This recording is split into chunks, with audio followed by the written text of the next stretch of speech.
Pemirsa, Wakil Bupati Musi Banyu Asin, Kiai Abdurrahman Husin, terima kunjungan koordinasi sama sosialisasi program Jakso Garda Desa Sejahtera atau Jago Desa yang diharapkan bisa memperkuat transparansi, akuntabilitas, sama akselerasi pembangunan di seluruh desa di Kabupaten Musi Banyu Asin.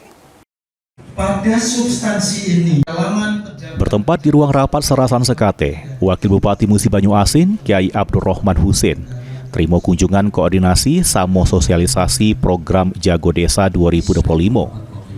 Kegiatan ini dihadiri Asisten Bidang Intelijen Kejati Sumatera Selatan, Totok Bambang Sabto Wijoyo, Kajari Mubah AK Kurniawan, Kepala Dinas PMD Sumsel, serta perangkat daerah terkait.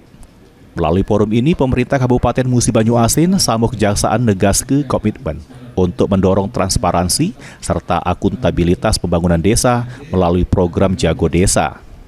Wakil Bupati Musi Banyu Asin nyampike akselerasi percepatan pembangunan harus sampai ke segala aspek, mulai dari infrastruktur, pertumbuhan ekonomi, sampai peningkatan sumber daya manusia. Terima kasih. Harapan kita memang bisa membangun kolaborasi.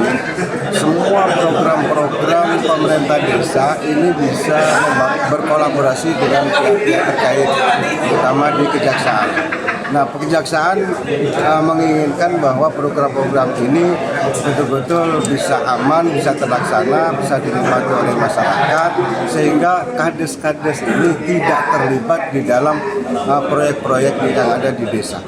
Sementara itu, Kepala Kejaksaan Negeri Musi Banyu Asin, AK Kurniawan nyebutke kesiapan untuk mendampingi pemerintah daerah jeru implementasi program Jago Desa.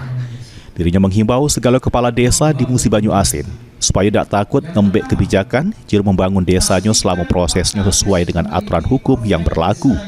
Tidak adanya niat untuk memperkaya diri dewek, serta segala kebijakan harus mengutamakan kepentingan masyarakat desanya. Himbauan untuk para kades tadi sudah saya sampaikan dalam rapat. Jangan takut mengambil kebijakan, yang pastikan kebijakan itu satu, tidak memperkaya diri sendiri atau orang lain, tidak merugikan negara, dan yang pasti tidak ada mensrean niat jahat. Yang kemudian yang terakhir itu, apapun yang dilakukan adalah demi kepentingan masyarakat. Jadi jangan takut untuk dikriminalisasi, terus lakukan pengelolaan anggar sesuai dengan SOP dan sesuai dengan target, baik triwulan 1, triwulan 2, triwulan 3, dan triwulan 4, dan jadikan bahwa desa ini adalah garda terdepan supaya perekonomian masyarakat meningkat. Rozi Iskandar, PAL TV.